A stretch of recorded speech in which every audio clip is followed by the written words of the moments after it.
इनका बजट पढ़ रहा था मान्यवर, जेलों को भी इन्होंने कम बजट दिया। अरे जेल का बजट तो बढ़ा दीजिए, 300 करोड़ रुपए जेल का बजट बढ़ा दीजिए। अरे अभी हमको जेल में भेजा है, कल तुमको जेल में आना है, तुम सबको जेल में आना है। जेल का बजट बढ़ा दो, जेलों को ठीक कर दो, अगला नंबर तुम्हारा है, तुम्हें जेल में आना है, इसलिए कम से कम जेलों को तो ठीक कर दो, अगला नंबर तुम्हारा।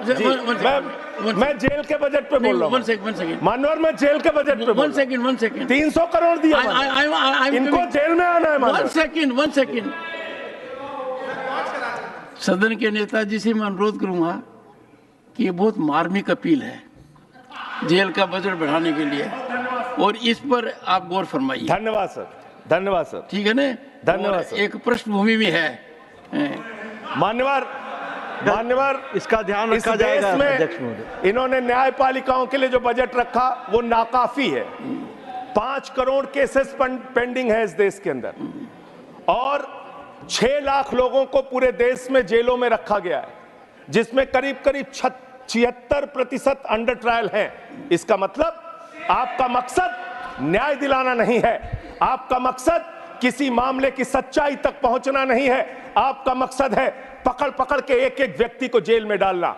आपने दिल्ली के मुख्यमंत्री को, जिनकी शुगर 36 बार 50 से नीचे जा चुकी है, आपने दिल्ली के मुख्यमंत्री को पकड़ के जेल में डाल दिया। नहीं मानवर, अब इनको बार बार मौका मत दीजिए, मुझे अपनी बात पूरी करने दीजिए। I am not yielding sir, I am not. आपने 2 बार काम हैबिट बना लिया इन्होंने सर। दिल्ली के मुख्यमंत्री को सर इन्होंने पकड़ के जेल में डाल के रखा, दिल्ली के शिक्षा मंत्री को इन्होंने 2 साल से जेल में रखा, दिल्ली के स्वास्थ्य मंत्री को इन्होंने 2 साल से जेल में रखा।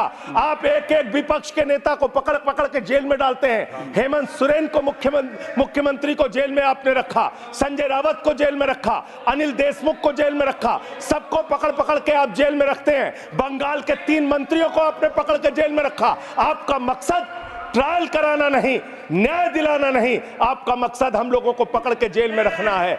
जितना जेल में डालोगे, मैं आपसे कहना चाहता हूं, जितना जेल में डालोगे उतना गर्त में जाओगे। जिसने भी ये राजनीति की है उसका समापन हो गया है। अभी 240 पे पहुंचे हो, कल 24 पे पहुंचोगे, इसके बाद 2 पे भी आओगे। मैं तो 1-2 मिनट और मैं बस कह के अपनी बात खत्म करूंगा, मेरे टाइम में से उसको काट लीजिएगा। मान्यवर, भेदभाव की बात, सबसे भेदभाव इनको करना है।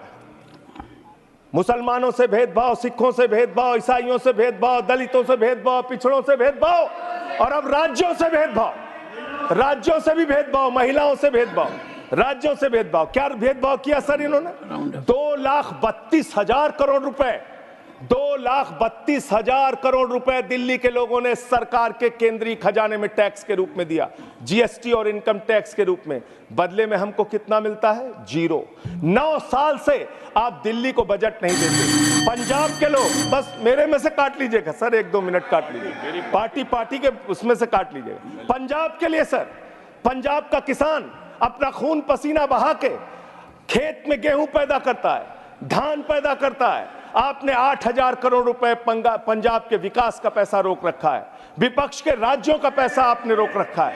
ये भेदभाव क्यों कर रहे हैं आप क्यों कर रहे हैं? आप लिखते हैं राज्यों के विकास से देश का विकास है, ये आप राज्यों का विकास कर रहे हैं। एक एक करके टारगेट करके विपक्षी राज्यों के साथ आपने भेदभाव करने का काम किया। और अंत में कोई मुझे कह रहा था सारे बजट कम किए, शिक्षा के बजट को भी आपने कम कर दिया।